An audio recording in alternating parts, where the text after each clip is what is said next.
Bom dia, bom dia. É um prazer estar aqui com vocês, atendendo esse convite de Ricardo. E sim, Ricardo, sempre estarei sim à disposição, porque quando a gente percebe que a gente tem um colega que trabalha pela classe, que está aqui em prol realmente de tentar contribuir, é importante que a gente apoie. São poucas as pessoas que têm a coragem de fazer um evento presencial, um evento em tese pós-pandemia, não é? Então é muito bom estar aqui abrindo de novo para conversar um pouco com vocês, tá? Pode botar a apresentação, por favor? Quem já ouviu falar desse tema? Quarantine Quitting, Quarantine Far Away? Alguém já ouviu falar? Levanta a mão aí.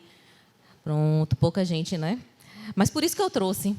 Eu trouxe essa temática porque é uma tendência, é um fenômeno e está acontecendo, e é real.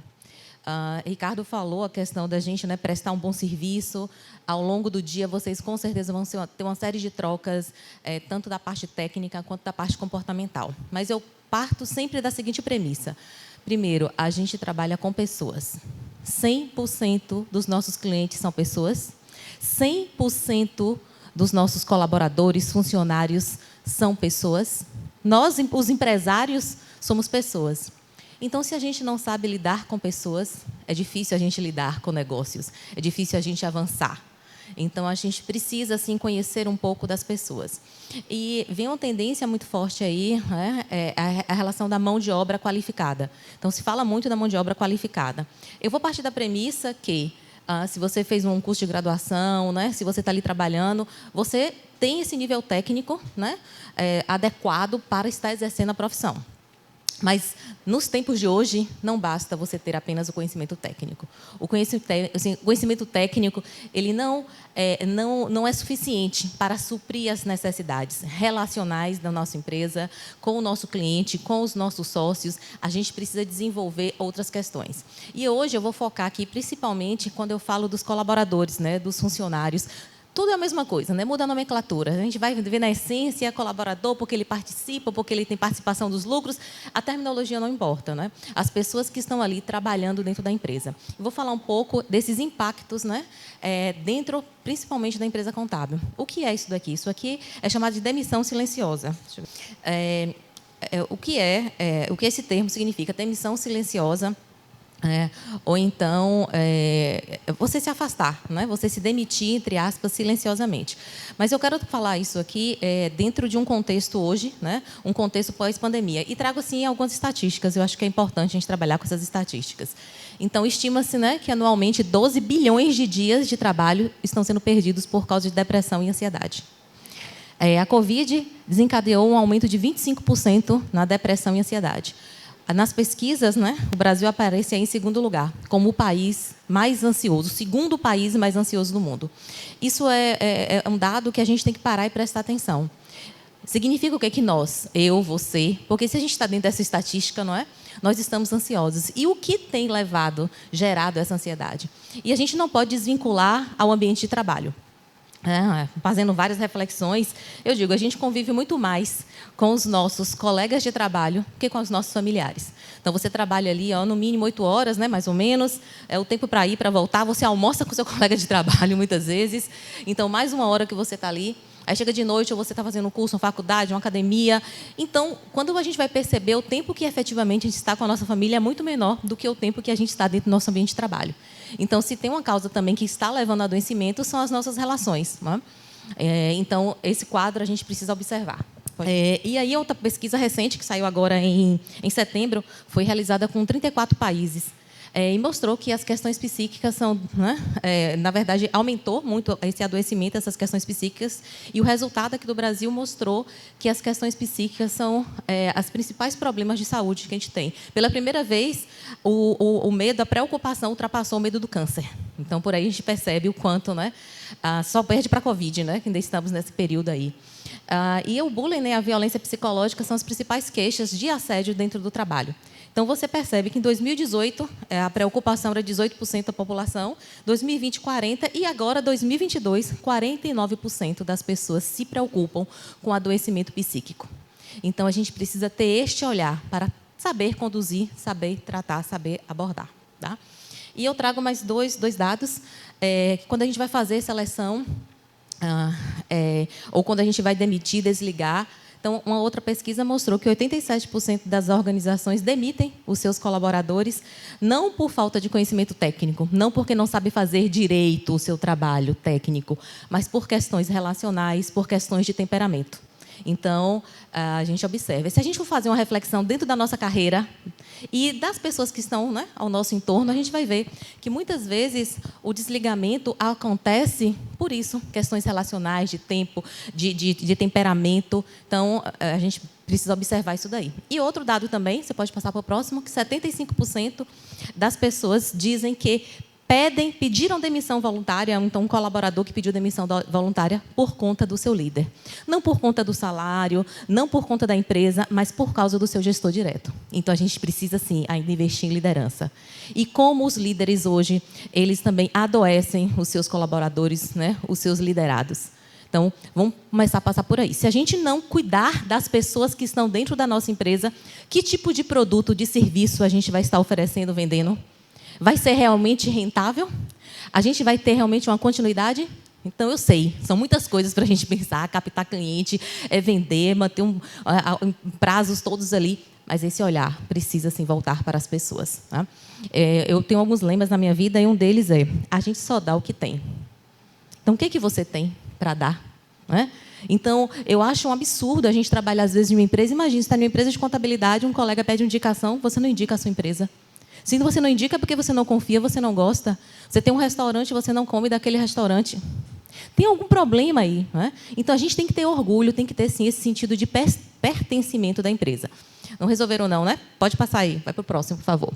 E aí, eu não estou aqui, gente, defendendo nenhuma das duas, né? Porque a quiet quitting é a demissão silenciosa por parte do funcionário, né? E algumas reportagens, se vocês forem olhar aí, dizem que o quiet firing é a resposta ao quiet quitting, mas não é. Na verdade, não é. O primeiro é a demissão silenciosa por parte do colaborador, e o segundo é essa demissão silenciosa motivada pela empresa. Não estou aqui defendendo, dizendo que é certo ou errado, eu estou trazendo a informação para vocês, tá? Porque acho que toda a questão tem várias perspectivas. E aí eu vou começar falando primeiro dessa demissão silenciosa por parte dos colaboradores. Eu pergunto, quais são as causas e consequências desse fenômeno? Primeiro, o que é esse fenômeno? Sabe o que é esse fenômeno? A pessoa, o colaborador, o funcionário está ali dentro da empresa e ele se limita a fazer o que foi contratado. Isso está certo? Está errado? Dá um nozinho na nossa cabeça, não é? Está errado? Está certo? Quais foram as regras do jogo? Depende, né? Pois é. E, então, hoje, né, principalmente depois da pandemia, em virtude de uma série de reflexões, né, de todo momento que a gente passou, vixe, Maria, está mostrando tudo. Volta. Olha, as perguntas, mostrando tudo, vamos lá. Essa daí. Né? Então, assim, ela se sente talvez sobrecarregada, ou não se sente valorizado, ou não se sente que está, né, engajada. Então, ela não tem mais essa entrega dentro da empresa. E ela se limita, né, o colaborador se limita a fazer o que é necessário. Muitas vezes, né, você pode ir no setor do RH e diga quais são as funções pertinentes ao meu cargo, quais são as atividades que eu tenho que desenvolver. Ponto. E desenvolve. E cumpre todas as atividades. Terminou o seu expediente, foi para casa. Deixa o trabalho no trabalho. Isso está certo? Está errado? Pois é. É difícil, né? É difícil. Mas está acontecendo. E pode ser que esteja acontecendo, principalmente com a geração mais nova, dentro da empresa de vocês, e vocês não tenham ainda percebido isso. Isso é uma tendência, é um fenômeno, é mundial, e sim, eu faço algumas consultorias e já percebi em algumas empresas, aqui no Brasil, de fato, essa realidade. Pode passar, por favor? E aí fala, é um fenômeno, é uma tendência mundial, está ligado à saúde mental do trabalho, por isso que eu trouxe aquelas estatísticas, esse processo de adoecimento, de ansiedade, né, de estresse. Então, tudo isso leva um colaborador a tomar essa decisão, né, de se demitir silenciosamente. Detalhe, ele não quer ser demitido, ele não quer perder o emprego. mas ele quer se limitar a fazer ao que foi contratado, né? Envolve empresas com cultura e gestores tóxicos. Muitas vezes, uma empresa tóxica, um gestor que é abusivo, que exagera, né? Não tem intenção de se demitir, ele não quer se demitir, né? E, às vezes, ele pode até querer, mas não tem também opção. Então, ele vai ficando e se limitando a fazer o que foi contratado, né? Reflete a busca por um equilíbrio também entre a vida pessoal e profissional. Aí, quando a gente toca nesse ponto, a gente fala, poxa, tem razão, tem lógica isso daí. Quem não quer ter uma vida equilibrada pessoal e profissionalmente? Né? Ele está errado, talvez, de estabelecer limites? Mas aí vem outro ponto também, né? O que não nos desafia, não nos faz crescer. Então, a gente fica naquele limite ali, só aquela coisa branda. Então, você não pode contar nunca com algo a mais, porque... Não, eu já fiz a minha parte. E fecha sua gaveta, desliga seu computador e fui para casa. E a equipe que fique e a empresa que resolva o seu problema sozinha. Né? Olha só onde a gente se encontra. Pode passar, por favor? E aí, hoje, uma pergunta que gira em torno dessa demissão silenciosa por parte dos colaboradores é: se meu salário é o mínimo, por que eu vou dar o meu máximo? Aí, colaborador pensa, né? Não é? Aí, o dono, né, o gestor, o empresário, peraí. É em torno dessa questão que surgem muitas discussões. Pois é. É só para refletir, né? Não é para responder muito, não, viu? Porque eu, pelo menos, não tenho essa resposta. Próximo, por favor. A gente tem que entender que esse fenômeno vai além de estar feliz ou não no trabalho. Não é só isso, não é só a felicidade no trabalho.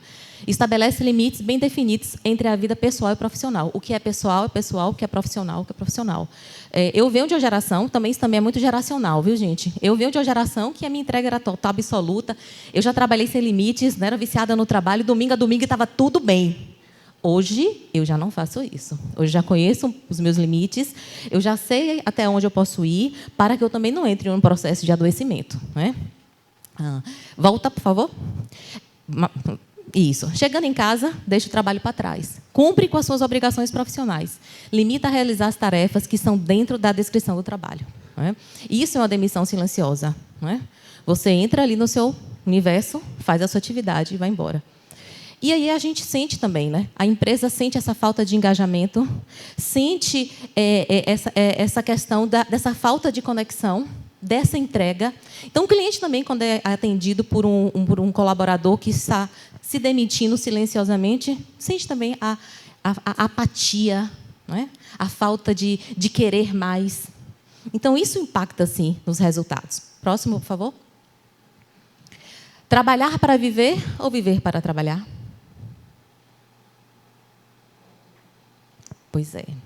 Pois é. Né? Então, antes era tudo uma coisa só. Hoje, não. Hoje, a gente está separando muito bem. E eu acho que a maioria aqui são empresários, né? Empresários, levante a mão aí. Deixa eu dar uma olhadinha. Pronto. Né? Como eu disse, eu não estou a favor de nenhum nem de outro. Eu estou trazendo a realidade como ela é. Né? Com certeza, vocês trabalharam e ainda trabalham muito para conseguir ter um negócio sustentável, rentável. Mas chega um ponto também que vocês também têm outras questões, não é? Quer também usufruir, viajar, passear, né? Gastar dinheiro comprando um carro, tendo uma experiência. É normal e é certo, está tudo bem, está tudo bem. Mas você também começa a estabelecer os seus limites. E quem não consegue estabelecer os seus limites, entra no processo de adoecimento. Tá? Então, trabalhar para viver ou viver para trabalhar. Né? Próximo, por favor. E aí, quando a gente fala desse fenômeno, ele ganhou força, sim, durante a pandemia, porque foi um momento em que a gente estava recluso, a gente estava dentro de casa, a gente começou a fazer uma revisão dos nossos valores e nossas prioridades, né? O que é realmente importante, como eu quero me dedicar ao meu tempo, porque a vida, gente, é tempo, é energia. E para onde você está direcionando aquele tempo, aquela sua energia, não é? E cada vez mais a busca pelo equilíbrio entre a vida pessoal e a vida profissional. E o que é que esse equilíbrio levou? Muitas vezes, a rever o seu papel dentro das organizações. Então, muitos dos seus colaboradores podem estar em um processo, sim, de reflexão, em um processo em que vai recuar. Tá? E aí a gente perde, né? A gente, enquanto empresário contábil, a gente perde aquela força motriz, a gente perde aquela energia, aquela garra dentro da nossa empresa. Mas, eu só estou falando agora de problema, né? Pode passar para o próximo, por favor. Nem sempre essas pessoas estão em condições de pedir demissão. Né? Eu tenho uma coisa comigo, assim, a minha entrega é muito total, absoluta. Eu estou aqui, eu estou 100%. Eu estou fazendo outra coisa, eu estou fazendo ali, dedicada àquilo ali. Mas a gente pensa, né, vocês podem ter passado na cabeça de vocês, pô, se não está bom, por que a pessoa não pede para sair? Eu sou dessas, não está bom para mim, dá licença, compro ali a minha jornada, fecho o meu ciclo e vou para outros projetos. Mas nem sempre esta é a realidade do outro. O outro precisa de um emprego para sobreviver, o outro precisa daquilo ali. Então, qual a opção que ela tem? Se aquele processo, se aquele trabalho, às vezes, está causando um adoecimento, se demitir de forma silenciosa. E todos perdem. O colaborador, o funcionário, são pessoas que perdem. A empresa perde. O próprio potencial de crescimento também perde. É muito delicado, é real, e a gente precisa estar atento a isso daí. E quando a gente fala do nosso universo contábil, a gente tem que parar para pensar. Às vezes é um trabalho repetitivo, às vezes é um trabalho um pouco chato, né? Às vezes, assim, quem não quer ter cliente, só cliente bom?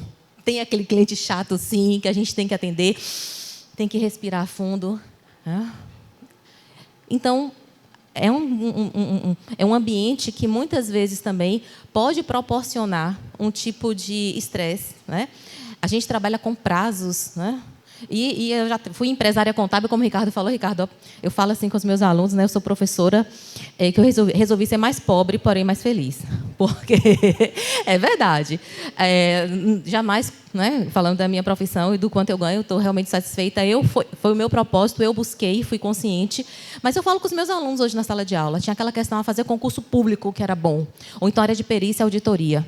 Mas, assim, por exemplo, eu estou estagnada. Eu sou professora da Universidade Federal, eu só cheguei aqui nesse limite, ponto. Caso 2 anos, aumenta R$50 o meu salário, mais ou menos isso. Mas você quer empreender, você quer ganhar dinheiro, tem que ir para a área mesmo, gente, privada. E tem um grande potencial. E se você for bom, tiver dedicação, o resultado chega. O resultado chega. Tá? Mas... o Ricardo falou aqui a questão do propósito, a gente estar junto. As pessoas hoje também vivem uma crise muito grande de propósito. Tem gente que está em crise porque não tem propósito, porque não sabe qual é o seu propósito. Nem tem crise. É a crise do propósito. Aí tem um colega que fala assim, a fila da Caixa Econômica está cheia de gente sem propósito. Né? E assim, se você não encontrou seu propósito, tá tudo certo também, calma. Você pode contribuir com o propósito do outro. Por quê? Por que não? Sabe? Então, vamos diminuir a nossa ansiedade, né? Vamos encarar as coisas com leveza. Próximo, por favor. E agora eu vou falar dessa demissão silenciosa por parte das empresas, né? Quais são as causas e consequências desse fenômeno quando é motivado pela empresa. Então, a empresa, às vezes, né, quando eu falo empresa, a gente sabe que são pessoas que estão ali. Eu estou falando da cultura, dos gestores, dos líderes, do próprio ambiente. Não é? Quando esse colaborador, né, ele já foi desacreditado, né, ou ele não se enquadra mais ali, mas ele não é demitido. Vários motivos levam, não é, a ele não ser demitido. Às vezes, a falta de treino do próprio líder, de identificar esse momento. Às vezes, a gente acha que vai prejudicar a pessoa porque é um pai de família, uma mãe de família que sustenta. Às vezes, porque os custos, né, as verbas rescisórias também, né, gente, pesa no bolso. Então, são vários motivos que levam também a empresa a perceber isso. Um funcionário que não está alinhado, adequado e que não faz, né, a demissão e provoca essa demissão silenciosa, provoca uma situação. Que situação ela provoca? Primeiro, deixa de envolver e de engajar a pessoa. Né? Então, não envolve mais, não chama, não trabalha essa cultura do pertencimento, congela as promoções, olha, não tem mais promoção, não tem mais, plano de cargos e salários está aqui congelado. Falta de reconhecimento profissional. Né? Teve outra pesquisa que mostrou o que faz você ficar num trabalho ou mudar de trabalho. Um dos primeiros é a valorização profissional. Entre os 5, o salário ficou entre os 5, mas não foi nem o primeiro, nem o segundo, nem o terceiro. Né? O reconhecimento foi um. O outro foi a possibilidade de crescimento dentro da empresa. Né? O funcionário ele diz o seguinte, poxa, me dediquei, passei do meu horário, trabalhei o final de semana, eu não tive nenhum obrigado. Desestimula, desincentiva. Né? Redução ou sobrecarga de tarefas. Os dois casos, você tira e ele fica ali ocioso, sem ter o que fazer. Ou você empurra muita tarefa, ele fica sobrecarregado e ele também não dá conta. A ausência de treinamento e capacitação, isso também. Se você dá uma atividade e ele não está capacitado para desenvolver, e aí? Olha a ansiedade que causa o estresse. Quando a pessoa é comprometida, é muito desconfortável. Então, isso aqui é o que faz, não é? São atitudes da empresa que estão sinalizando que aquele colaborador não pertence mais àquela empresa. E aí eu pergunto, essa demissão silenciosa por parte da empresa, É uma resposta ao quiet quitting? Não pode ser. Não pode ser. Não é uma resposta. Tá? Mostra o quê? E leva a um isolamento social no ambiente de trabalho, exaustão física e mental do colaborador, deixa de repassar as tarefas, atribuição de tarefas muito abaixo ou muito complexas e criação de um ambiente de trabalho insuportável, né? Uma cultura organizacional enfraquecida, né? Pessoas não engajadas. É complicado você, enquanto empresário, enquanto dono de uma empresa, enquanto líder, estar desempenhando e fazendo isso daí com seus colaboradores.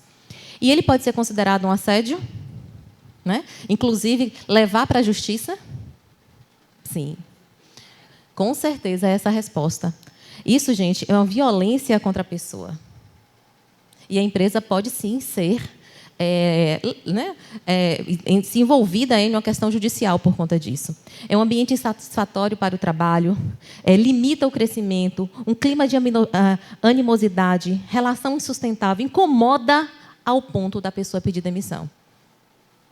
Sabe? Você provoca aquele... Diferente do quiet quitting, em que a pessoa, né, está ali se demitindo silenciosamente, aí ela não quer ser demitida. Ela quer se limitar a fazer o que, para que ela foi contratada. Mas, nesse caso, a empresa não. A empresa cria um ambiente para forçar que a pessoa se demita. Tá bom?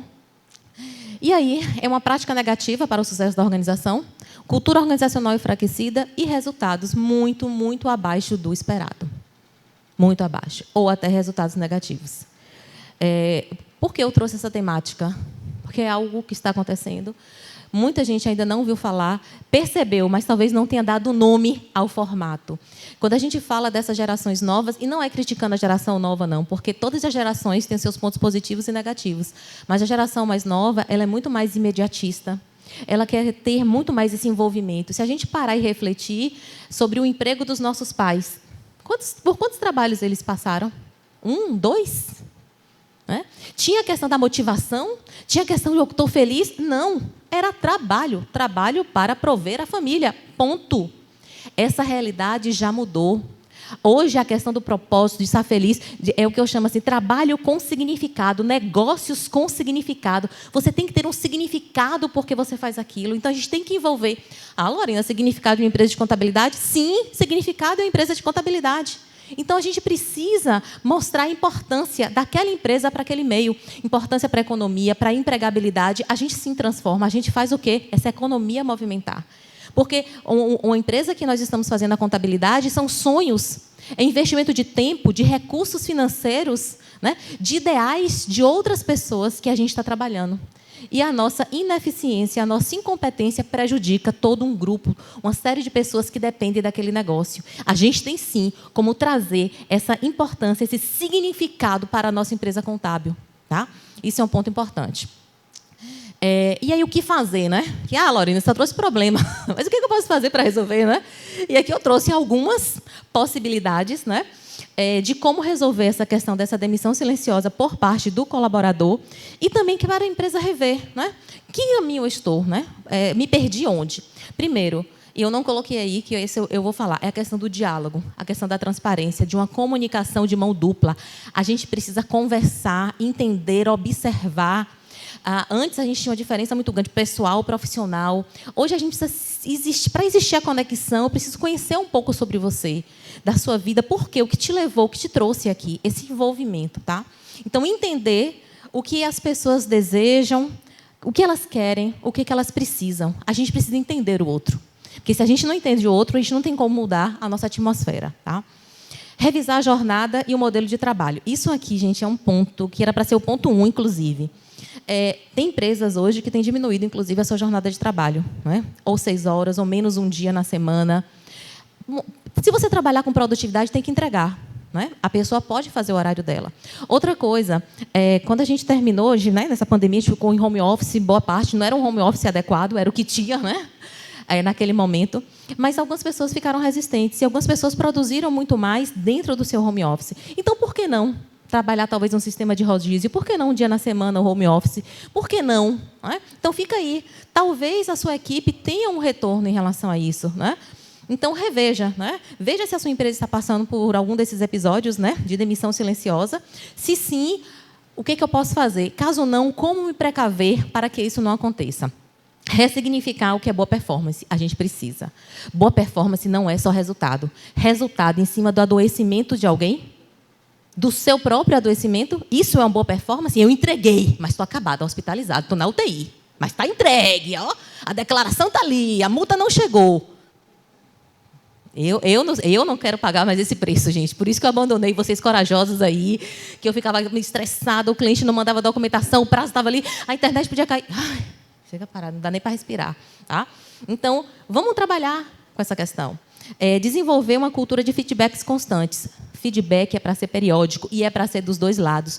Hoje já tem periódico 320, que não só você, o seu cliente, o seu colaborador, mas os seus familiares se envolvem na pesquisa para entender aquele processo. Entende? Então, tudo está afetando. Então, dê um feedback, escute e feedback, faça um curso de como realizar feedback e como receber feedback. Feedback a gente escuta, a gente tira as dúvidas, então não fica rebatendo, não. A gente procura, de fato, entender, agradece, vai para casa refletir, procede ou não procede, estou em dúvida, pergunta um colega de trabalho, pergunta meu marido, pergunta meu filho, porque, às vezes, a gente não enxerga. Olha, elogio é bom. Elogio é bom, é gostoso, a gente se sente, né? Enche, cresce igual um balão. Mas, gente, não te faz crescer. Uma crítica verdadeira, uma crítica, de fato, construtiva, vai mostrar onde você pode melhorar. E hoje a gente não quer se indispor com as pessoas, eu, pelo menos, não quero. E meu tempo eu escolho muito como gastar. Então, se eu falo alguma coisa para alguém, é para ser ouvido. Então, quando alguém fala comigo, eu também presto atenção. Investir em uma humanização da gestão. Né? Eu boto entre aspas, porque a gestão, em tese, já é humanizada. Se somos humanos, não é? Mas quando a gente fala dessa humanização, é com afetividade, com acolhimento. Né? Vamos ter esse olhar empático para todos os envolvidos no processo. Conscientizar e treinar os líderes. Gente, é de cima para baixo. Não é de baixo para cima. Então, quem tem que mudar primeiro somos nós. Quem tem que levar essa cultura para a empresa somos nós. Quem tem que reavaliar e mudar somos nós. O que é liderança, gente? A gente hoje é o quê? Pelo exemplo. Faço o que eu falo, não faço o que eu faço, isso não acontece, isso não existe mais. É pelo exemplo. Então, precisa começar de cima para baixo. Manter o engajamento, né? Engajar pessoas não é fácil. Né? Vocês estão hoje nas redes, várias pessoas aqui, influencers. Engajamento é coisa constante. É você ouvir, é você perceber, é você envolver, é você delegar, é você confiar, é você ajustar. Então, manter o engajamento. Treinar a equipe periodicamente. Escute, quer treinamento de quê? Tá. Vai para a parte, para as habilidades comportamentais, pode ser de comunicação assertiva, pode ser de inteligência emocional, de inteligência relacional, sabe? Não precisa ser só técnico. Prepare a sua equipe, ela se sente, né, satisfeita com aquilo ali. Celebrar as conquistas. Gente, não tem coisa melhor que celebrar as conquistas, né? É uma data de aniversário, é uma festa. Então, celebre, vibre junto. Isso faz parte da vida. Né? Eu adoro celebrar tudo. Né? Se deixar até aniversário de boneca hoje, eu estou celebrando. Principalmente depois da pandemia, sou daquela. Se me chamar, eu vou.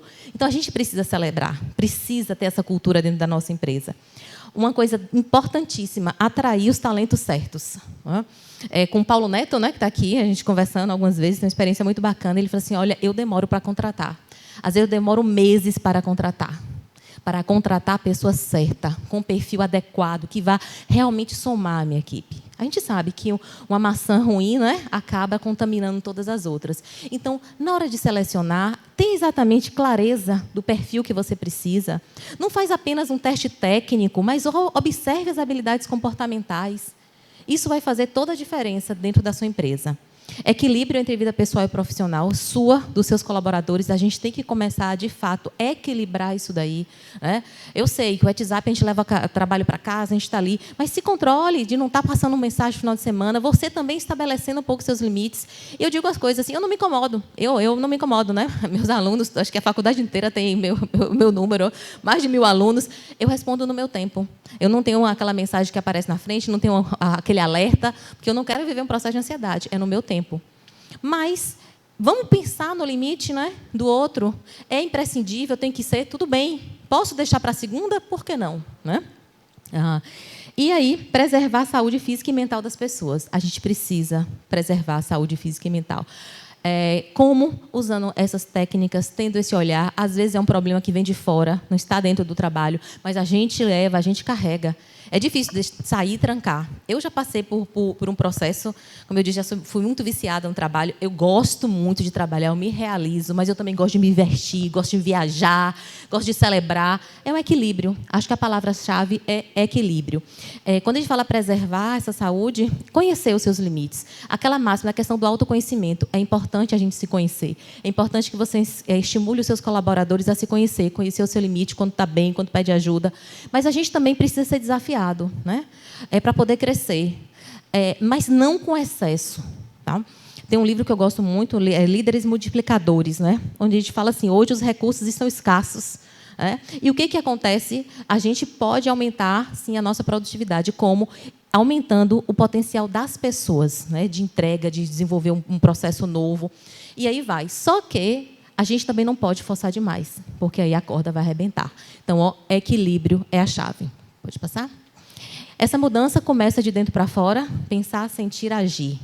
Começa individual, começa por você, e aí a gente começa a contaminar todos os demais que estão ao nosso redor. Né? Pense em uma nova rotina, uma nova estratégia, tenha esse olhar cuidadoso para os outros. E aí, já me despedindo, não é? O que eu sugiro, né? O que eu recomendo, o que eu deixo para vocês? Equilíbrio entre vida pessoal e profissional. Adaptar ao novo cenário é necessário, essa característica de adaptação. A gente precisa se adaptar a essa nova geração, a essas novas demandas, a esse novo tempo. Não é? Entender essas demandas, usar a tecnologia ao seu favor. Gente, a tecnologia veio para ajudar, é para ser nossa aliada. Não é para a gente ficar escravo dessa tecnologia. Então, vamos usar a tecnologia com sabedoria. Desenvolver soft e hard skills, então habilidades técnicas e comportamentais. Muitas vezes, eu já disse, aquele profissional de ponta, no sentido técnico, que faz, ele não consegue agregar, ele desagrega. E aí a gente precisa realmente deixá-lo disponível para o mercado, não é isso? Mas investir nas habilidades comportamentais. Às vezes a gente tem aquele funcionário que não é aquela excelência, mas é uma pessoa que agrega, uma pessoa que está junto, uma pessoa que você pode contar. E aí junta a equipe, né? Uma pessoa que inspira confiança. Então, vamos investir nas habilidades comportamentais. Gerar valor e significado. Tem que ter valor, tem que ter significado, tem que entender o porquê. Né? O ciclo de ouro de Simon Sinek, quem se interessa aí vale a pena. A gente é motivado pelo porquê, não o que nem como, mas o porquê, né? A questão do propósito. Investir nas pessoas. Essa frase de Simon Sinek, ele diz 100% dos clientes são pessoas, 100% dos nossos colaboradores são pessoas. Então, se a gente não conhece de pessoas, não tem como gerar negócios. Temos que, sim, entender de pessoas. Viver com propósito, gente, e, claro, ser feliz. Tá bom?